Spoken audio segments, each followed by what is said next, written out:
പിന്നെ ഇവിടെ ഈ ഫിഷിൽ പറഞ്ഞല്ലോ ലോബ്സ്റ്റർ എന്നൊക്കെ പറഞ്ഞല്ലോ, ലോബ്സ്റ്റർ ഒക്കെ നോർമലി പുറത്തൊക്കെ പോയി കഴിഞ്ഞാൽ ചെറിയ ലോബ്സ്റ്റർ തൊട്ട് വലുതായിരിക്കും.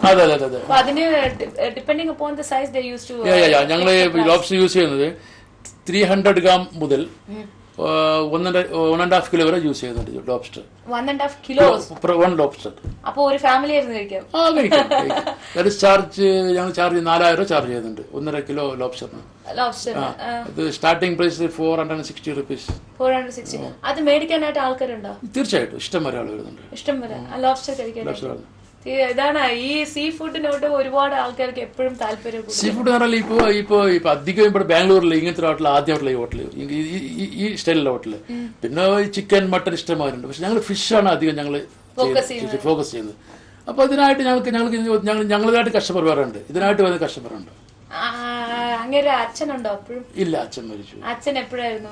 അച്ഛൻ 4 വർഷം കഴിഞ്ഞു. 4 വർഷം. പക്ഷെ ഈ ഉയർച്ചയില് അച്ഛൻ കണ്ടു, ഈ ഉയർച്ചയില് ഒരു ഭാഗമെങ്കിലും അച്ഛൻ കണ്ടിട്ടുണ്ട്. തീർച്ചയായിട്ടും അദ്ദേഹത്തിന് ഭയങ്കര സന്തോഷമുണ്ട്. പിന്നെ ഈ ഹോൾസെയിൽ ചെയ്യുന്നുണ്ട്, കോൾഡ് സ്റ്റോറേജ് ഉണ്ടോ നിങ്ങൾക്ക്? ഇല്ല. ഞങ്ങൾ ഓർഡർ ദിവസം തന്നെ അതെല്ലാം ഫിനിഷ് ചെയ്യും. സോ ഇത് പെരിഷബിൾ ഗുഡ്സ് ആയിട്ടാണ് നിങ്ങൾ ഇപ്പൊ ഡെയിലി ഇപ്പൊ എത്ര വോള്യൂം നിങ്ങൾ എടുക്കും ഫിഷ്? ഡെയിലി അത് ബിസിനസ് നോക്കിയിട്ടാണ് ചെയ്യുന്നത്. എങ്കിലും ഡെയിലി ഒരു 10 ടൺ 12 ടൺ എടുക്കും. അത് ആ 12 ടൺസും അന്ന് തന്നെ വിറ്റ്. സപ്പോസ് എന്തെങ്കിലും കാരണം വെച്ച് വിറ്റ് പോവാണ്ട് കുറച്ച് ബാക്കിയായ എന്ത് ചെയ്യും? 99% ബാക്കി ആവാറില്ല. അത് നിങ്ങൾ ഓർഡർ എടുത്തിട്ടാണോ ഫിഷ്? അല്ലല്ല, ഞങ്ങൾക്ക് സ്ഥിരം കസ്റ്റമേഴ്സ് ഉണ്ട്, കസ്റ്റമേഴ്സ് ഉണ്ട്. അഥവാ ഇനി ചിലപ്പോൾ ഞങ്ങൾ ട്രക്ക് വരെ ലേറ്റ് ആണെങ്കിൽ തന്നെ അവർക്ക് അങ്ങ് അയച്ചു കൊടുക്കും, ഷോപ്പിലേക്ക് അയച്ചു കൊടുക്കും. അവരെ ഷോപ്പിലേക്ക് അയച്ചു കൊടുക്കും. സോ അതുകൊണ്ട് ബാക്കിയൊന്നും വരില്ല. പിന്നെ ഈ നേരത്തെ നിങ്ങൾ പറയുമ്പോ തന്നെ പറഞ്ഞ ടൂണ ഫിഷ് ഒക്കെ, ഈ ടൂണ ഫിഷ് ഒക്കെ ആൾമോസ്റ്റ് വന്ന് ടിൻ ഫുഡ്സ് ആയിട്ട് ഇപ്പൊ വരുന്നുണ്ട്. ഇപ്പൊ ഈ ടിൻ ഫുഡ്സിൽ വരുമ്പോ പ്രിസർവേറ്റീവ്സ് കുറെ ചേർത്തിട്ടുണ്ട്, അത് കേട് വരാണ്ടിരിക്കാൻ. അപ്പൊ ഏതൊരു ഫുഡ് എടുത്താലും അത് ഫ്രഷ് കഴിക്കുന്നതാണ് ഹെൽത്തിന് നല്ലത്. പക്ഷെ ഈ ഫിഷ് എന്ന് പറയുമ്പോ പ്രത്യേകിച്ച് ഈ പ്രോട്ടീൻ ഉള്ള കാരണം കൊണ്ട് ടിൻ ഫിഷ് ആയാലും കുഴപ്പമില്ല. അല്ല, ടിൻ ഫിഷ് എന്ന് പറയുമ്പോൾ അതിന് നല്ല ഫ്രഷ് കഴിക്കില്ല നല്ലത്. ഇത് ഫ്രഷ് എന്ന് പറഞ്ഞാല് ഇപ്പൊ ഞങ്ങൾക്ക് തമിഴ്നാട് ഫിഷ് വരികയാണെങ്കിൽ ഇന്ന് രാത്രി 10 മണിക്ക് പിടിച്ച ഫിഷ് അത് നാളെ രാവിലെ 5 മണിക്ക് സെയിൽ ചെയ്യണം. ഇനിയിപ്പോ നെക്സ്റ്റ് ഫ്യൂച്ചർ പ്ലാൻ എന്താണ് നിങ്ങളുടെ? ഇനി ഫ്യൂച്ചർ പ്ലാൻ നോക്കണം, എന്തെങ്കിലും ചെയ്യണം. ഇനി 2 മക്കൾ പഠിക്കുന്നുണ്ട്. ഒരു മകന്, മൂത്ത മകന് ഹാരിസ്, അവരാണ് ഹോട്ടൽ നോക്കുന്നത്, MD. 2 മക്കൾ BCom പഠിക്കുന്നുണ്ട്. പിന്നെ ഒരു വലുതാവ് എന്ത് പറഞ്ഞ് നോക്കണം, കുറെ ഐഡിയകളെല്ലാം ഉണ്ട്. ഈ അദ്ദേഹത്തിന്റെ അച്ഛൻ വന്നിട്ട് കുറച്ച് ഐഡിയ ഉണ്ടായിരുന്നു, നിങ്ങൾക്ക് ഒരുപാട് ഐഡിയ ഉണ്ടായിരുന്നു. തീർച്ചയായും മക്കൾക്ക് അതിനേക്കാളുള്ള ഐഡിയ ഉണ്ടാവും. അപ്പൊ അവരുടെ ഇൻവോൾവ്മെന്റോട് കൂടി ആവുമ്പോൾ ബിസിനസ് കുറച്ചും കൂടി വൈഡ് ആയിട്ട് എക്സ്പാൻഡ് ചെയ്യും അല്ലേ? തീർച്ചയായും ഹോട്ടലിൽ ചെയ്യാൻ തന്നെ കാരണം മൂത്ത മകനാണ്. ഇങ്ങനെയൊക്കെ തുടങ്ങാൻ ഫുൾ ഐഡിയ. Very good. അപ്പൊ രണ്ടാമത്തെ മകൻ വരുമ്പോ വീണ്ടും വേറെ എന്തെങ്കിലും ഐഡിയ ആയിട്ട് തീർച്ചയായിട്ടും അതെന്തായാലും ഈ അച്ഛന് നല്ലൊരു ഹെൽത്തും വെൽത്തും ദൈവം തരട്ടെ. എന്നാൽ മാത്രമേ മക്കളുടെ ഡ്രീംസ് ഒക്കെ ഫുൾഫിൽ ചെയ്യാൻ പറ്റുള്ളൂ. തീർച്ചയായിട്ടും. എന്തായാലും അദ്ദേഹത്തിനും കൂടി ഒരു 5 മിനിറ്റ് എനിക്ക് കുറച്ച് ക്വസ്റ്റ്യൻസ് ഒക്കെ ചോദിക്കാനുണ്ട്. എന്ന് വെച്ചാൽ അച്ഛൻ എല്ലാ കാര്യം വെട്ടി തുറന്ന് പറഞ്ഞു, ഇനി മകൻ എങ്ങനെയാണ് സംസാരിക്കാൻ പോകുന്നതിനുള്ള കാര്യം നമുക്ക് അറിഞ്ഞുകൂടാ. എന്തായാലും മകനെയും കൂടി നമുക്കിപ്പോ ഇൻട്രൊഡ്യൂസ് ചെയ്യാം. തീർച്ചയായിട്ടും.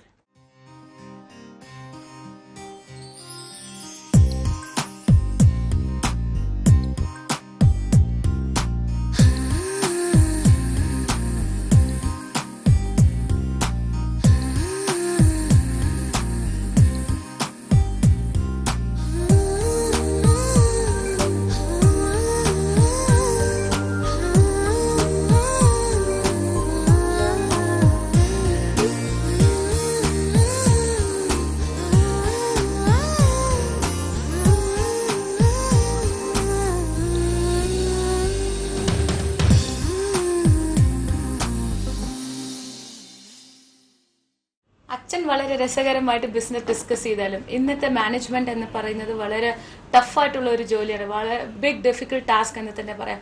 ഇന്നത്തെ കാലഘട്ടത്തിലുള്ളവർക്ക് തീർച്ചയായിട്ടും മാനേജ്മെന്റ് സ്ട്രാറ്റജി എന്താണ്, ഓർഗനൈസേഷൻ എങ്ങനെ കൊണ്ടുപോകണം എന്നുള്ള ഐഡിയാസ് ഒക്കെ ഉണ്ടാവും. അങ്ങനെയാണ് മൂത്ത മകൻ, അതെന്ന് വെച്ചാൽ മാനേജിംഗ് ഡയറക്ടർ ഓഫ് ഓഷ്യ ഗ്രൂപ്പ് ഓഫ് കമ്പനീസ്, ഇവിടെ നമ്മുടെ ഒപ്പമുണ്ട് മിസ്റ്റർ ഹാരിസ്. അപ്പൊ അദ്ദേഹത്തിന്റെ അടുത്ത് നമുക്ക് ബാക്കി കാര്യങ്ങളൊക്കെ ചോദിച്ച് മനസ്സിലാക്കാം. ഹായ് ഹാരിസ്, എത്ര കാലമായി ഇപ്പൊ അച്ഛൻ്റെ ഒപ്പം ബിസിനസ് തുടങ്ങിയിട്ട്? ഈ ഹോട്ടൽ ഇൻഡസ്ട്രിയിലേക്ക് വന്നിട്ട് ഇറ്റ്സ് 2.5 years. 2.5 years now. ഇതിന് മുന്നേതായിട്ട് അച്ഛന്റെ ഹോൾസെയിൽ ബിസിനസ് ഇൻവോൾവ് ആയിരുന്നോ? ഇൻവോൾവ് ആയിരുന്നു. ഞാൻ പഠിക്കുന്ന കാലത്തും ഞാൻ സോഫ്റ്റ്വെയർ വർക്ക് ചെയ്യുന്ന കാലത്ത് ഞാൻ ഓൾറെഡി ഇൻവോൾവ് ആയിരുന്നു. പണ്ടൊക്കെ അച്ഛൻ പറഞ്ഞു അച്ഛന്റെ അച്ഛൻ ഫിഷൊക്കെ വിറ്റ്. പക്ഷെ ഇങ്ങനത്തെ ഇപ്പോഴത്തെ യങ് ജനറേഷന് അവര് ഞങ്ങൾ ഫിഷിന്റെ ഫീൽഡിലാണെന്നൊക്കെ പറയാൻ ഭയങ്കര വിഷമമൊക്കെ തോന്നും. No that's not good for me എന്നൊക്കെ പറയുന്ന ഒരു കൈൻഡ് ഓഫ് മെന്റാലിറ്റിയാണ്. അപ്പൊ നിങ്ങൾ അങ്ങനെയൊക്കെ പറഞ്ഞിട്ടുണ്ടോ?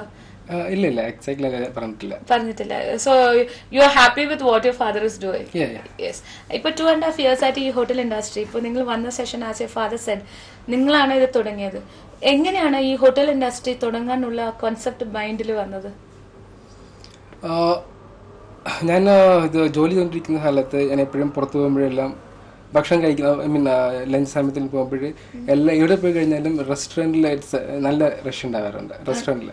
സോ ഞാൻ നോക്കിയപ്പോൾ ഓൾറെഡി നമ്മുടെ അടുത്ത് സീ ഫുഡ്സ് ഉണ്ട്. And then I suddenly came to my mind an idea like ഒരു sea food oriented restaurant. So അങ്ങനെ ആലോചിച്ചപ്പോഴാണ് ഇവിടെ ഓൾറെഡി സ്ഥലമുണ്ട് ബ്രിഗേഡ്, ബാംഗ്ലൂരിൽ ഏറ്റവും ഒരു ഹെഡ് പ്ലേസ് സ്ഥലത്ത് ബ്രിഗേഡിലുള്ള സ്ഥലമുണ്ട്. സോ അവിടെ ഒരു ഓഷ്യ എന്നുള്ള പേരിൽ ഒരു റെസ്റ്റോറന്റിനെ പറ്റി ചിന്തിച്ചിട്ടുണ്ട്. Fantastic idea. അതാണ് ആ ഒരു എന്താ പറയാ റിയൽ ബിസിനസ് എന്ന് പറയുന്നത്. Being a worker or being an employee and being a business man is entirely different. Entrepreneurship and employership is entirely different. അപ്പൊ നിങ്ങളുടെ transition from the company of HCL to your own company like ഓഷ്യ, അപ്പൊ ഈ ട്രാൻസിഷനിൽ എന്തൊക്കെ hurdles ആണ് pass ചെയ്തത്? Like you could have faced a lot of things, a lot of different things at the beginning stage. എങ്ങനെയാണ് ഇത്? See, as you told, I'm from a software, so I didn't have any knowledge about management. That's correct. So and starting like Ocean International, I had a lot of problems initially because first of all I didn't know anything about this hospitality industry. Correct. So initially I had a lot of problems. Then now it's 2.5 years. Now I know about. I've learned a lot of things into that. Yeah.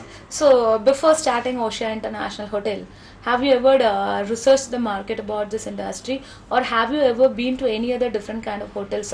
ഇങ്ങനത്തെ related ഇൻഡസ്ട്രിയിൽ ഇരിക്കുന്ന ഹോട്ടൽസിന് ചെന്നിട്ട് ഇതിനെക്കുറിച്ചുള്ള tips അല്ലെങ്കിൽ ഇതിനെക്കുറിച്ചുള്ള ഒരു knowledge gain ചെയ്തിട്ടുണ്ടായിരുന്നു? അല്ലെങ്കിൽ as such you started it? It's not like I can't start this as it is. I did a lot of research before that, like what is the market, how is it, like, and I did a lot of research. Okay. ഇപ്പം തീർച്ചയായിട്ടും ഒരു set goal വേണം, ഒരു ജീവിതത്തിൽ നമ്മൾ achieve ചെയ്യാനുള്ള ഒരു goal വേണം. You said that you don't have any dreams about making turn overs.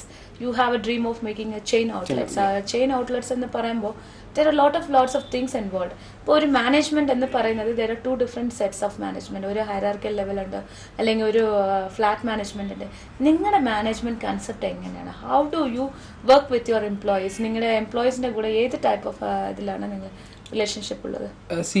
Now we are like a friendly kind of relation with my employees. Like anybody can come and meet me, they say their problems, so I directly go and solve it. That's how it's happening now. So when it becomes a chain of restaurant, I don't know how much it can be it'll be possible, but right now we're doing that.